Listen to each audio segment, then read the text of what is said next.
Ассаламу алейкум, урматтуу мекендештер, арбаңыздар. Урматтуу мекендештер, бүгүнкү силер менен болчу маек бул насыялар тууралуу.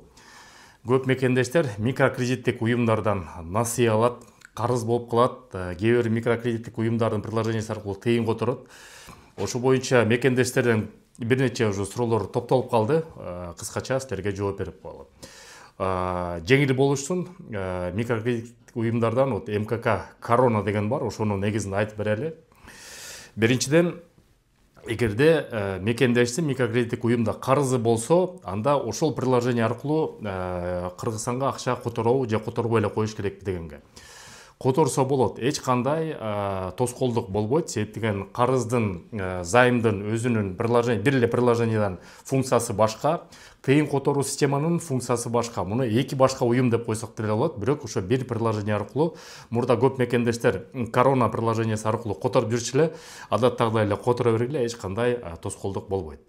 Кийинки суроо, эгерде карызы бар жарандар карызын төлөбөсө, реестр контролируемых лиц деген түзүлгөн 5 февралдан баштап, ошого түшүп калышы ыктымалбы же жокпу?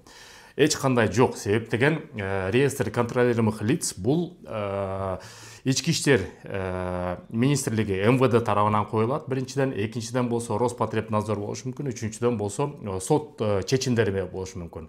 Бирок карызыңыз болсо, ошо Корона уюму мисалы үчүн силерди реестрге киргизе албайт. Бирок айтып кетчү нерсе, эгерде карызды көпкө чейин төлөбөй, көбөйүп кетип, чоңоюп кете турган болсо, анда сот органдарына берип коюш мүмкүн, судебный приставтарга. Бул мекендеш үчүн чыгууга тыюу салып коюш мүмкүн. Ошон үчүн аласанын береси бар. Бул жерден эртерээк төлөп койгула, бирок реестрге эч кандай киргизгенге мүмкүнчүлүктөрү жок. Кийинки мекендешибизден суроо, эмне үчүн ИНН талап кылып калды ошо микрозайм алыш үчүн? Бул болсо ошол Коронанын требованиясы менен, суранычы эмес, бул жалпы Россия Федерациясында бардык чет элдик жарандарда сөзсүз түрдө СНИЛС жана ИНН сөзсүз түрдө болуш керек деген. Бул мошенниктерден калкалоо болуп эсептелинет. Ошон үчүн азыр сотовый телефон, сотовый оператор аркылуу мобилдик сим-карта сатып алса дагы ИНН керек болуп калды. Бул боюнча дагы бир кийинкиде чоң чыгарылыш чыгарабыз. Ошо сотовый операторлор боюнча сим-картаны чет элдик жарандарга кантип алыш керек. Ошон үчүн ИННди сөзсүз түрдө алып алыңыздар. Бекер эле берилет.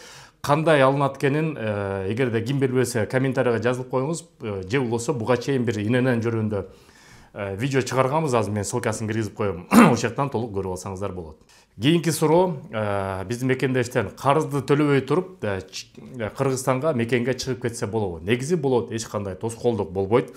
Бирок ошондо дагы эгерде мекендеш биротоло Кыргызстанга кетсе, анда сот чечимине кийинчерээк өтүп кетсе, төлөнбөй жанагы насыя көбөйүп кетип, анда кирүүгө дагы тоскоолдук болуп калышы мүмкүн. Сотко өткөзүп койсо, анда чыгууга да тоскоолдук болуп калсын. Ошон үчүн азырынча насыя болуп чыгып кирип төлөп жүрө берсе болот, бирок аласанын береси бар, муну да төлөп коюш керек.